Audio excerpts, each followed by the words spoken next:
This is Travis Griggs with the Pensacola News Journal, and this is Frontera Circle. We've got about 40 houses out here, and of those about a dozen or more are abandoned outright.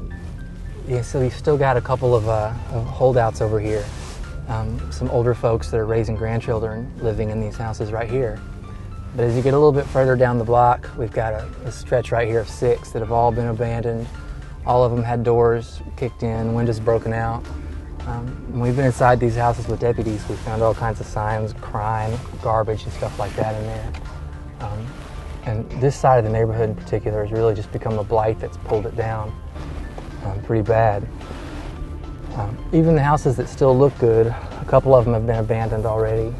The kind of thing where the people that live there will die and their families will come through and just lock it up and not bother to get any of their things out.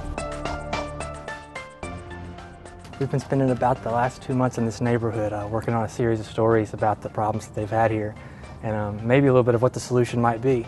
But as you can see, this neighborhood is just about the most far gone that we've seen anywhere in Pensacola. At the heart of the issue of the problems for Frontera Circle is what to do with the growing number of abandoned houses that are springing up on this block. On one side, you have residents and nearby neighbors who say the county needs to take these things over and bulldoze them.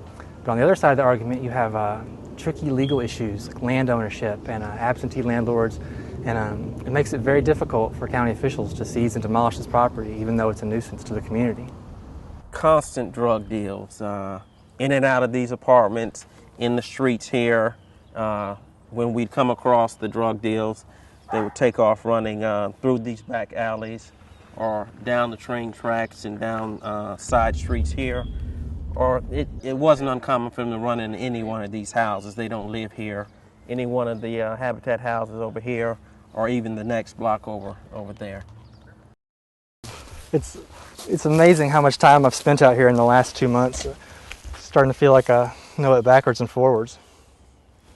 Yeah, we've got down this side of the street, there's a railroad track that's just to the south of the neighborhood, and there's a big problem the county has with folks coming up through here and dumping off the edge of this little ditch into the railroad track right of way.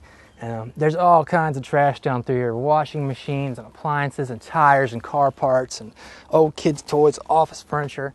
And it's really a losing battle for code enforcement to try to stay ahead of this, because at some point during the last few years, this has just become the place that everyone comes to dump their crap if you live in this part of Pensacola.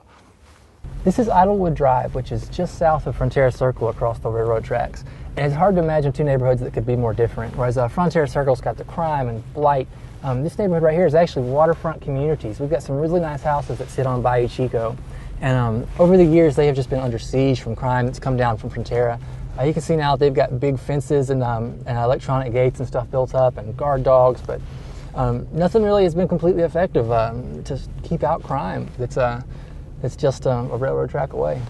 One of the more memorable times would be walking up the train tracks here and observing the drug dealers do their transactions right here on the street.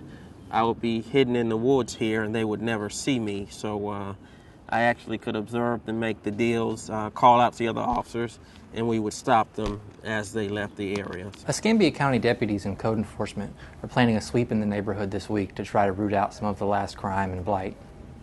Operation Clean Sweep is try to get the citizens involved with law enforcement, get the churches, get everybody in the neighborhoods back involved with us. We're going to come in and clean up the neighborhoods, because we find if their neighborhoods are clean, people have pride in their neighborhoods. And that's what we find a lot of times is some of these areas there's no pride in neighborhoods. Nobody wants to call us when something happens. Normally we get the call when something real bad happens. The sheriffs in the past have come out and did one neighborhood. Sheriff Morgan's planning on going all over the county.